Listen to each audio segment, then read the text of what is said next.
प्रिय विद्यार्थियों नमस्कार। बी पाठ प्रथम के इकोनॉमिक्स विषय पर आज के इस YouTube चैनल में आप सभी का स्वागत है। विद्यार्थियों, हम जिस प्रकार की वैश्विक महामारी का सामना कर रहे हैं, वहां पर हमें नई तकनीकी के प्रयोग के साथ आपके साथ स्टडी में इंटरेक्शन करना है और यही कड़ी है जिससे हम आपके साथ संवाद स्थापित कर सकते हैं। तो ई कंटेंट के माध्यम से, YouTube चैनल के माध्यम से हम आपके साथ ये पढ़ाई जारी रख रहे हैं। विद्यार्थियों, आज माइक्रो इकोनॉमिक्स का एक बहुत महत्वपूर्ण चैप्टर की शुरुआत हम कर रहे हैं, वो है उपयोगिता विश्लेषण। उपयोगिता विश्लेषण की दो प्रमुख विचारधाराएं हैं, जिसमें एक गणनावाचक दृष्टिकोण और एक क्रमवाचक दृष्टिकोण के नाम से जिसको हम जानते हैं। आज हम वस्तुतः गणनावाचक दृष्टिकोण का विश्लेषण करेंगे, जिसमें ये माना गया है कि उपभोक्ता को प्राप्त उपयोगिता, जिसको यूटिल्स कहते हैं, को मुद्रा के रूप में मापा जा सकता है। गणनावाचक दृष्टिकोण के विचार एडम स्मिथ से के साथ में लगातार आते रहे, लेकिन व्यवस्थित नहीं थे और उस व्यवस्थित अपने पूर्व के विचारों को और उसको नए ढंग से मार्शल ने प्रस्तुत किया। इसलिए उपयोगिता का गणनावाचक दृष्टिकोण वस्तुतः मार्शल का उपयोगिता विश्लेषण के नाम से जाना जाता है। ये हम आज के इस वीडियो में पढ़ेंगे कि गणनावाचक दृष्टिकोण क्या है। लेकिन इससे पूर्व हम थोड़ा सा इसका एक हिस्ट्री देख ले और क्या ये विश्लेषण है और क्यों हम कर रहे हैं। देखिए, जब मांग का सिद्धांत का हम विश्लेषण करते हैं तो हम महत्वपूर्ण रूप से हमारे सामने दो प्रश्न आते हैं कि कोई व्यक्ति वस्तु की मांग क्यों करता है,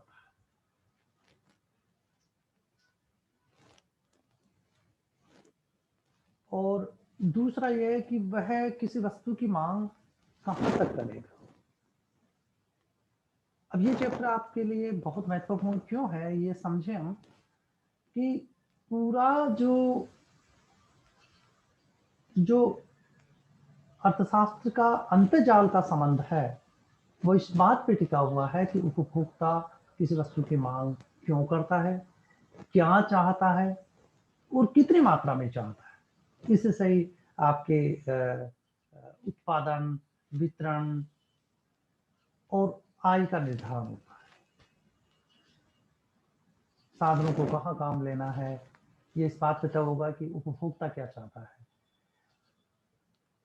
उपभोक्ता क्या चाहता है ये हमें बाजार के विश्लेषण से हमें पता लगे, उसी संदर्भ में ये मांग का विश्लेषण है। और उपभोक्ता का व्यवहार का विश्लेषण इतना महत्वपूर्ण है कि बाजार का किंग कहा जाता है उपभोक्ता को। वही तय करता है कि किन वस्तुओं और सेवाओं का उत्पादन करना है, किन वस्तुओं और सेवाओं को उत्पादन में कितने साधनों को लगाना है, उसका वितरण किस प्रकार से होना है और विभिन्न आर्थिक गतिविधियां कैसे संपन्न होनी है, ये इससे तय होता है। इसलिए बहुत महत्वपूर्ण चैप्टर है विद्यार्थियों। तो हम आज इसका विश्लेषण हम करना चाहते हैं। देखिए, मांग के सिद्धांत में दो बातें जुड़ती है कि उपभोक्ता किसी वस्तु की मांग क्यों करता है। तो किसी वस्तु की मांग इसलिए करता है क्योंकि उससे उपभोक्ता को उसकी आवश्यकता की संतुष्टि मिलती है या आवश्यकता की पूर्ति होती है। तो यहाँ पर उसकी जो डिजायर है, उसकी नीड्स है, वो डिमांड में कन्वर्ट होने तक की बातें शामिल है। यानी वो वस्तु उसको इसलिए चाहते हैं, वो उपभोक्ता की उसको उस वस्तु के उपयोग से संतुष्टि मिलती है।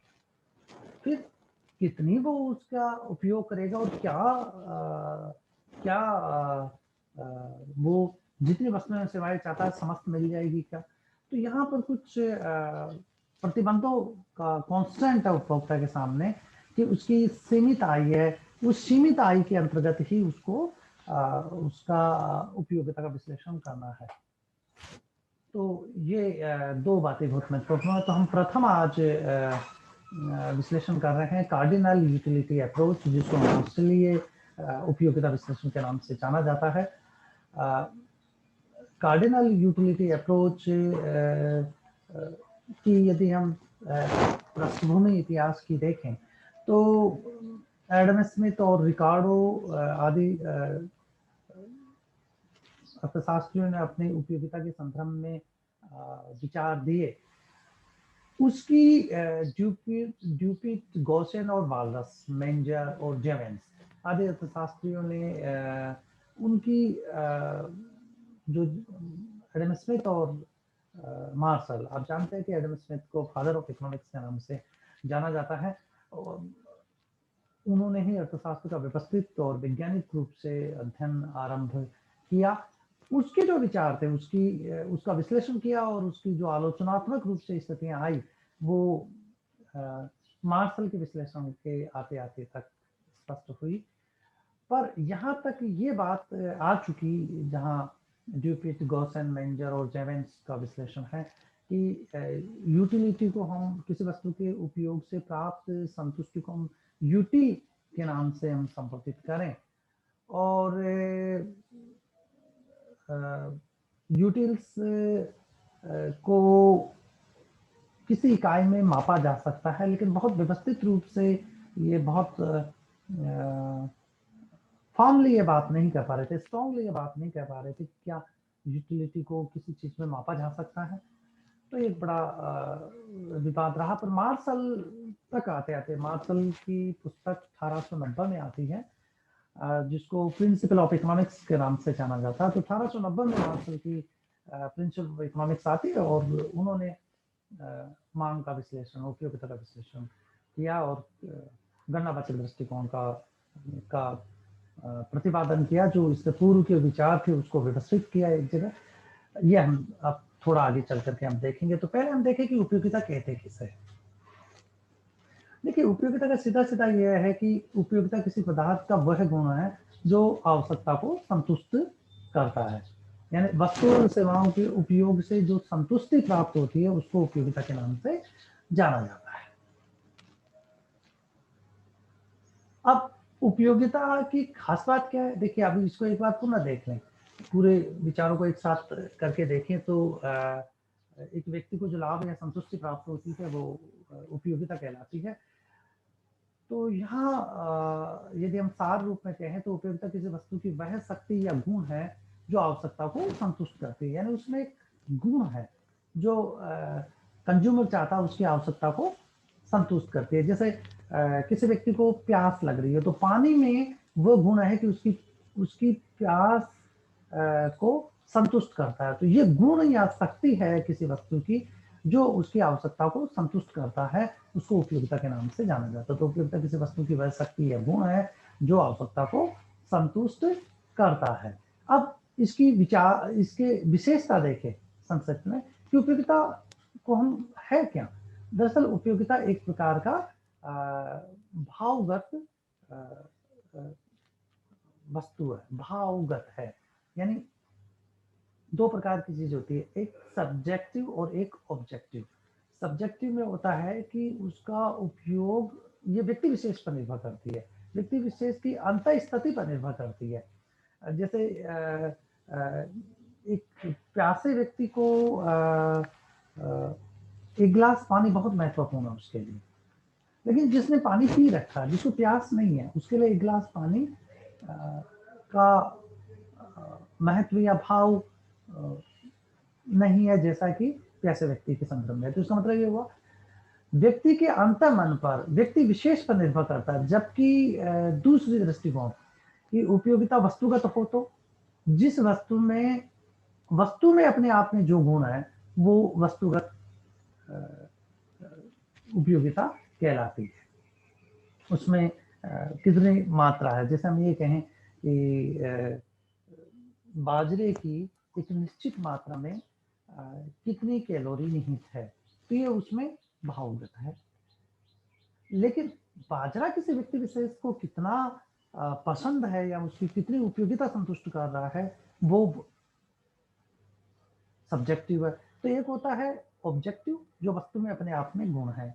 एक होता है सब्जेक्टिव, जो वस्तु में उपयोगी, उस वस्तु का उपयोग करने वाले व्यक्ति विशेष पर निर्भर करता है। तो हर व्यक्ति की ये अलग अलग होती है और ये व्यक्ति विशेष के मन स्थिति पर निर्भर करती है। और उपयोगिता सापेक्षित है, समय और स्थान व्यक्ति के अनुसार। एक समय पे कूलर बहुत महत्वपूर्ण है, दूसरा ही समय पर कूलर महत्वपूर्ण नहीं है। तीसरी इसकी महत्वपूर्ण बात है कि उपयोगिता लाभदायक हो, आवश्यक नहीं है। जैसे सिगरेट या शराब लाभकारी नहीं है, परंतु एक व्यक्ति की आवश्यकता को संतुष्ट करती है, तो उसमें उपयोगिता मानी जाएगी। और चौथी बहुत महत्वपूर्ण मान्यता है कि उपयोगिता नैतिकता से स्वतंत्र है। नैतिकता से इसका कोई संबंध नहीं है। जैसे शराब और अफीम अनैतिक है, अवैध भी है, परंतु ये नशीली वस्तुएं एक शराबी या अफीम जी की आवश्यकता को संतुष्ट करता है, अतः उसमें हम ये कहेंगे कि उपयोगिता पाई जाती है। तो यह विशेषता है कि उपयोगिता भावगत है, व्यक्ति की मानसिक स्थिति पर निर्भर करती है। इसलिए यह कहा गया है कि उपयोगिता अंतर विश्लेषणात्मक विषय वस्तु है। उपयोगिता सापेक्षित है, समय और स्थान के अनुसार ये बदलता है। उपयोगिता लाभदायक होना आवश्यक नहीं है और उपयोगिता का नैतिकता से असंबंधित है, कोई संबंध नहीं है। यहाँ पर जब हम उपयोगिता का विश्लेषण करते हैं तो जो सबसे महत्वपूर्ण मान्यता है वो है कि उपभोक्ता विवेकशील है। उपभोक्ता को रेशनल माना गया है, प्रिडियंट उसका बिहेव है, रेशनल माना गया। इसका अभिप्राय यह है कि उपभोक्ता दी हुई परिस्थितियों में वो इस प्रकार से व्यवहार करता है कि उसकी संतुष्टि अधिकतम हो जाए। अब दी हुई परिस्थितियां क्या है? आय का स्तर दिया हुआ है, तो एक दी हुई आय के प्रतिबंध में उपभोक्ता इस प्रकार से दिए हुए संसाधनों का उपयोग करता है कि उसकी संतुष्टि अधिकतम हो जाए। ये उपभोक्ता का विवेकशीलता है। ये गणनावाचक दृष्टिकोण हम पढ़ ही रहे हैं कि उपयोगिता को गणनावाचक माना गया है। गणना का अभिप्राय यह है कि किसी वस्तु के उपयोग से प्राप्त उपयोगिता की माप की इकाई को हम यदि यूटिल या उपयोगिता कहें और वह उपयोगिता संख्यात्मक माप में हो, 1 2 3 4 5 10 100 इस प्रकार से, तो उपयोगिता को यहाँ पर हम ये मान रहे हैं कि उपयोगिता मुद्रा के रूप में मापनीय है।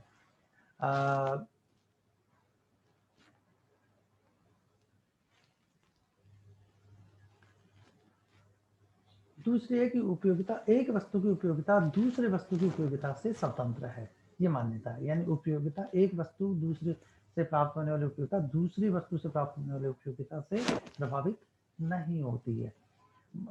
तीसरा है कि मुद्रा की सीमांत उपयोगिता स्थिर है, ये हम डिटेल में भी देखेंगे। और उपयोगिता वस्तु को जितना विश्लेषण करने के लिए आवश्यक है उतना हम उसको विभाजित कर सकते हैं ताकि हमारा विश्लेषण सरल हो जाए। आगे देखेंगे कि उपयोगिता घटती हुई उपयोगिता प्राप्त होती है, जिससे वस्तु की इकाइयों का हम उपभोग करते हैं तो उपयोगिता घटती हुई होती है। और उपयोगिता वस्तु की मात्रा या इकाइयों पर निर्भर करती है।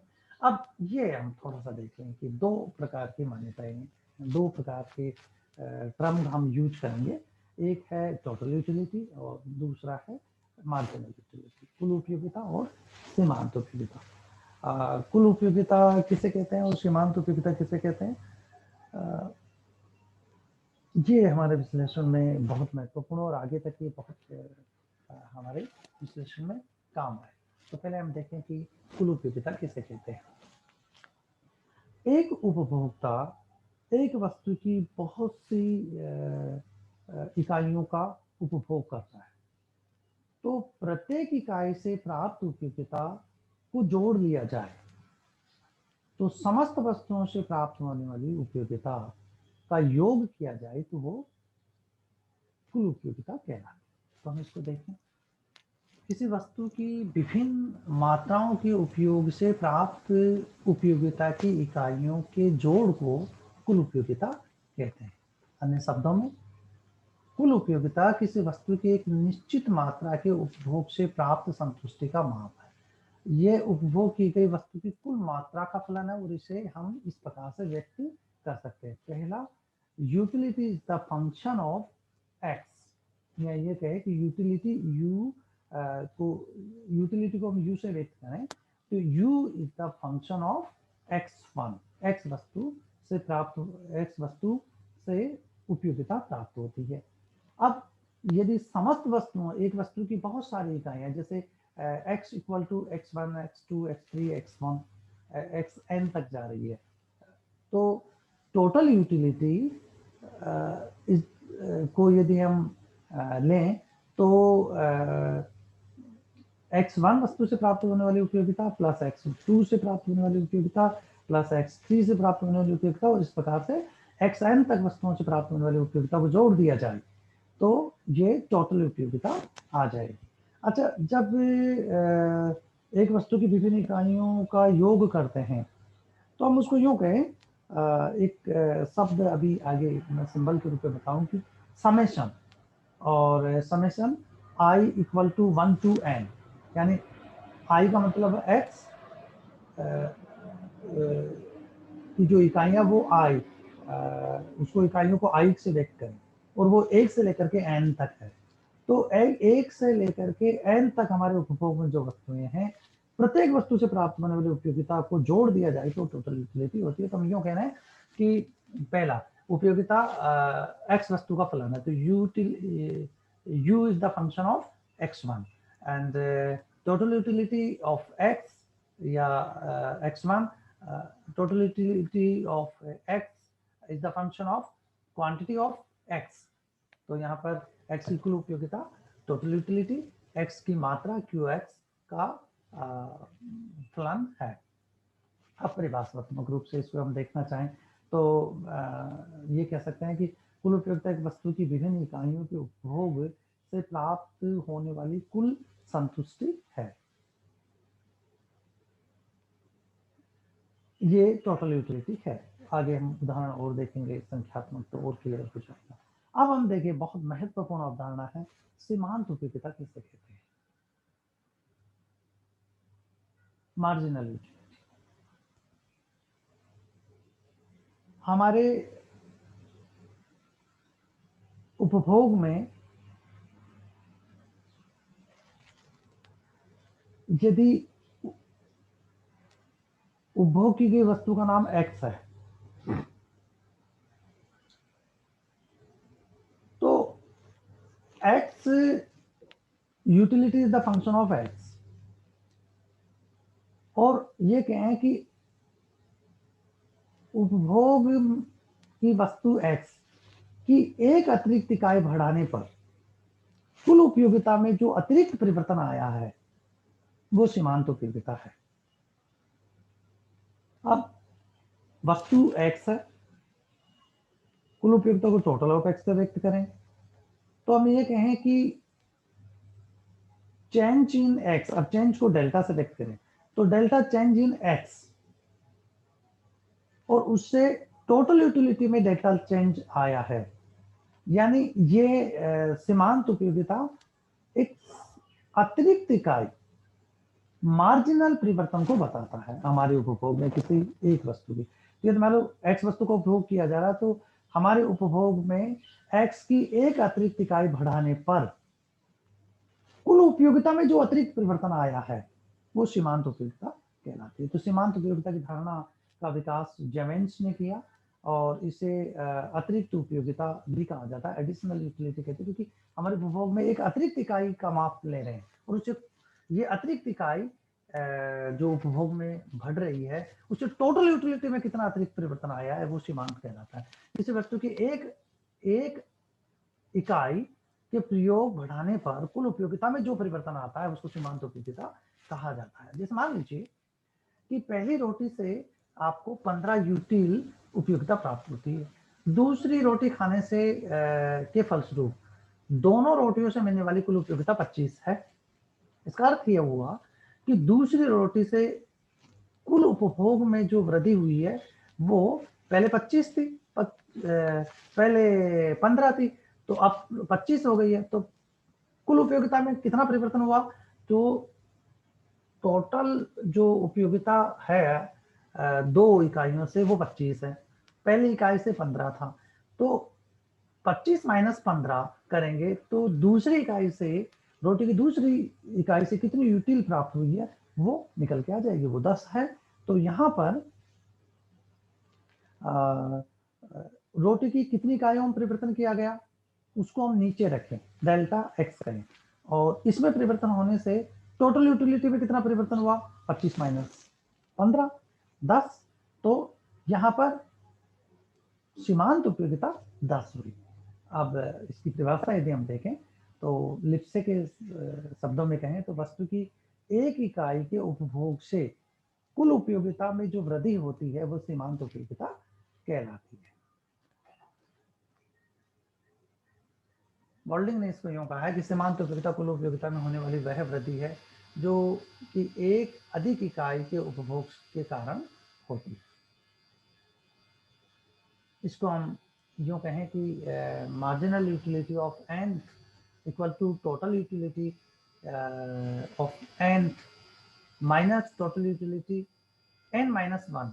अब एन टोटल उपयोगिता और एन माइनस 1 उससे एक कम करने पर तो total utility of n minus total utility of n minus 1 ये मार्जिनल यूटिलिटी ऑफ एन की यूटिलिटी है। तो हम यूं कहें कि मार्जिनल यूटिलिटी इक्वल टू, अब देखिए ये डेल्टा का यहाँ पर अर्थ है अतिरिक्त परिवर्तन, तो ये क्यू एक्स वस्तु की मात्रा है और टोटल यूटिलिटी कुल उपयोगिता में कुल उपयोगिता है। अब यदि इनके सामने डेल्टा लगा दिया जाए तो एक्स नीचे से देखिए, हम जब यहाँ पर बीजगणितीय विश्लेषण कर रहे हैं तो जिस इकाई में जिसके कारण परिवर्तन होता है उसको हम हर संख्या डिनोमिनेटर के रूप में लेते हैं, ये हर है, और नॉमिनेटर जिसमें परिवर्तन होता है, तो जिसके कारण परिवर्तन होता है वो तो हर है,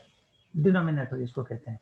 तो डेल्टा क्यू यहाँ पर डिनोमिनेटर है, इसमें परिवर्तन करने पर इसमें कितना परिवर्तन करें? डेल्टा क्यू, और नॉमिनेटर में डेल्टा टोटल यूटिलिटी, तो डेल्टा क्यू में परिवर्तन होने पर डेल्टा टोटल यूटिलिटी में परिवर्तन कितना आया है, तो नीचे वाली राशि में परिवर्तन करने पर ऊपर वाली राशि में क्या परिवर्तन आया है, ये सीमांत उपयोगिता। Marginal utility equal to delta total utility due to delta q, ये सीमांत उपयोगिता कहलाती है। सीमांत उपयोगिता धनात्मक, शून्य और ऋणात्मक हो सकती है। धनात्मक तो पॉजिटिव मार्जिनल यूटिलिटी तो होगी कि किसी वस्तु की अतिरिक्त इकाइयों का उपभोग करने से कुल उपयोगिता बढ़ती है, तो इन इकाइयों की सीमांत उपयोगिता धनात्मक कहलाएगी।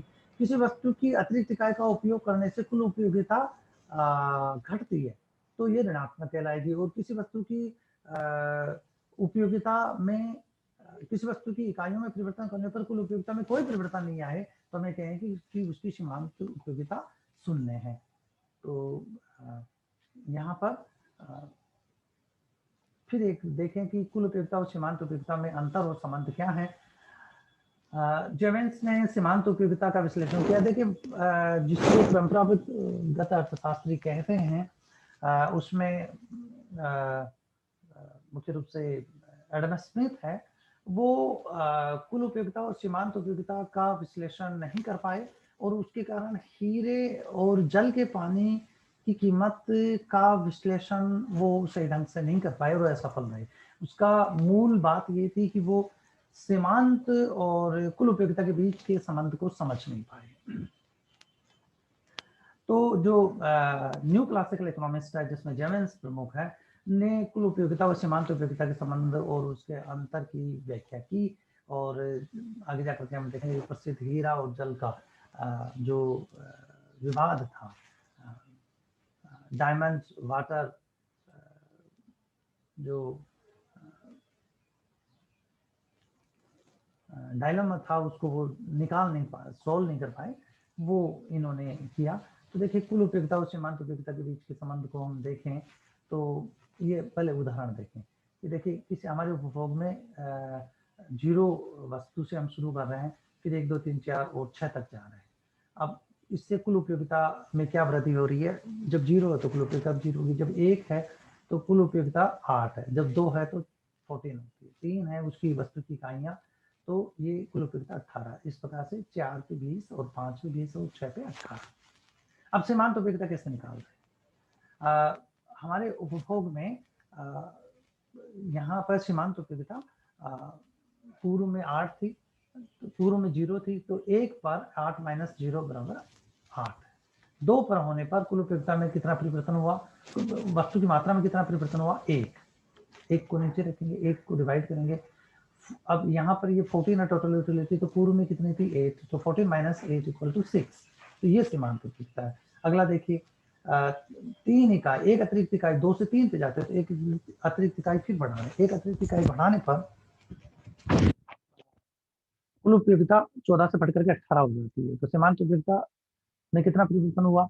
कुल उपयोगिता में कितना परिवर्तन हुआ? 18 माइनस 14 इक्वल टू 4। तो सीमांत उपयोगिता में कितनी हुई? 4। अगला देखिए फिर 3 से 4 पे जाते हैं, तो वस्तु की इकाइयों में कितना परिवर्तन किया गया? 1। अब कुल उपयोगिता में कितना परिवर्तन हुआ? 18 से 20। तो 18 माइनस 20 माइनस 18 इक्वल टू 10, तो ये इक्वल टू 2। तो 2 सीमांत उपयोगिता है। अब आगे देखिए 5 पे, जब हमारे उपभोग में वस्तु की इकाइयां 4 से बढ़ा करके 5 की, तो डेल्टा चेंज इन एक्स कितना है? 1। अब delta change in total utility देखिए, पहले 20 था, अब भी 20 है, तो 20 माइनस 20, तो सीमांत उपयोगिता कितनी हुई? 0। अगला देखिए उदाहरण कि 5 से 6 पे जाता है और कुल उपयोगिता पहले 20 थी और 6 पर होने पर 18 आ जाती है, तो यहाँ कुल उपयोगिता -4। अभी इसका उदाहरण हम ये समझे कि आपको प्रारंभ में रोटी की भूख लग रही है, तो प्रारंभ में आप रोटी खा रहे हैं, लेकिन 4 तक जाते जाते आप ये महसूस करते हैं कि हाँ, जितनी मुझे आवश्यकता शरीर को थी उतनी पूरा उपभोग मैंने कर लिया है। 5 पे भी खाते हैं तो कुल उपयोगिता आपकी बढ़ती नहीं है, और 6 पे जाते हैं तो आपको लगता है कि आपकी शरीर की क्षमता से ज़्यादा खा लिया है, तो यूटिलिटी बढ़ने की बजाय गिर जाएगी। तो अब इसका विश्लेषण करें। सीमांत उपयोगिता धनात्मक या ऋणात्मक है? देखिए 8 सीमांत उपयोगिता, फिर 6 4 2। तो सीमांत उपयोगिता जैसे जैसे वस्तु की इकाइयों में वृद्धि कर रहे हैं, टोटल यूटिलिटी बढ़ रही है, परंतु सीमांत उपयोगिता गिर रही है। एक स्थिति ऐसी आती है कि टोटल यूटिलिटी कांस्टेंट हो जाती है, 4 पे भी 20 है और 5 पे भी 20 है, तो टोटल यूटिलिटी 0 रहती है। तो पूर्व में धनात्मक थी, फिर 0 हो जाती है। उसके बाद में भी यदि वस्तु का उपभोग किया जाता है तो टोटल यूटिलिटी बढ़ने की बजाय घट जाती है, तो सीमांत उपयोगिता यहाँ पर ऋणात्मक है। तो ये इसका विश्लेषण है। तो कुल उपयोगिता किसी वस्तु की विभिन्न इकाइयों या मात्राओं के उपभोग से प्राप्त उपयोगिताओं का जोड़ है। इसके विपरीत सीमांत उपयोगिता किसी वस्तु की एक अतिरिक्त इकाई बढ़ाने पर उपयोगिता में होने वाले परिवर्तन को बताता है। कुल उपयोगिता का अनुमान किसी वस्तु की विभिन्न इकाइयों से प्राप्त सीमांत उपयोगिताओं के जोड़ से कर सकते हैं। तो हम इसको यूँ कह सकते हैं कि total utility equal to summation. यहाँ पर देखो मैं जो शब्द यूज कर रहा हूँ, ये समेशन, ये समेशन का मतलब है जो इसके आगे जो इकाई है उसका जोड़ है। तो समेशन मार्जिन यूटिलिटी एक वस्तु की विभिन्न इकाइयों का योग है। अब यदि इसके आगे समेशन नीचे की तरफ रखें, आई यानी उसकी इकाइयाँ इक्वल टू 1, और ऊपर की तरफ एन लिख देते हैं, उसकी इकाइयाँ 1 से लेकर के एन तक है, तो ये समेशन को व्यक्त करेगा, यानी सीमांत उपयोगिताओं का जोड़ कुल उपयोगिता है। तो फिर देखें मार्जिन यूटिलिटी क्या है? मार्जिन यूटिलिटी है delta change in total utility divided by due to change by delta Q या डेल्टा X। और सीमांत उपयोगिता क्या है? टोटल यूटिलिटी में n इकाइयां, टोटल यूटिलिटी यदि n इकाइयां है तो n से पूर्व की इकाइयां, n-1 मतलब इससे पूर्व की इकाइयां को घटा दिया जाए जिससे टोटल यूटिलिटी प्राप्त हो रही है, तो सीमांत उपयोगिता प्राप्त हो जाएगी। तो ये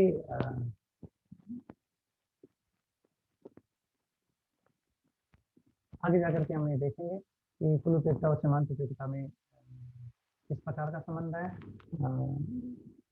ये हम सीमांत